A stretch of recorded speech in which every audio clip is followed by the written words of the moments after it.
শিশুরা যে কোনো মুহূর্তে ঘরকে খেলাধুলার জায়গা বানিয়ে ফেলতে পারে, তেমনই এক মুহূর্ত ধরা পড়েছে একটি বাড়ির সিসিটিভি ক্যামেরায়। ভিডিওতে দেখা যায় ছোট্ট এক মেয়ে বসার ঘরে থাকা একটি বড় কমলা রঙের দোলনা চেয়ারে উঠে খেলছিল। খেলার এক পর্যায়ে শিশুটির ওজনের চাপে চেয়ারটি সামনের দিকে উল্টে যায়, সঙ্গে সঙ্গে মেঝেতে পড়ে যায় সে।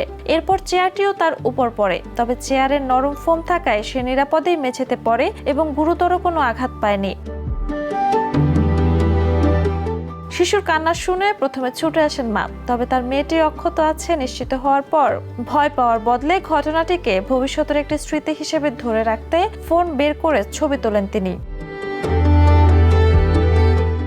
ভিডিওটি সামাজিক মাধ্যমে ছড়িয়ে পড়ার পর অনেকের কাছে এটি শিশুদের দুষ্টুমি ও অভিভাবকদের পরিচিত অভিজ্ঞতার সঙ্গে মিলে গেছে। তবে এমন ঘটনা একই সঙ্গে মনে করিয়ে দেয়, ঘরের ভারী আসবাবপত্রে শিশুদের ওঠানামা কখনো কখনো বিপজ্জনক হয়ে উঠতে পারে। এক মুহূর্তের দুষ্টুমি কখনো যে বড় দুর্ঘটনার কারণ হতে পারে, সেদিকেও অভিভাবকদের নজর রাখা জরুরি। Jhuma Mridha, the news.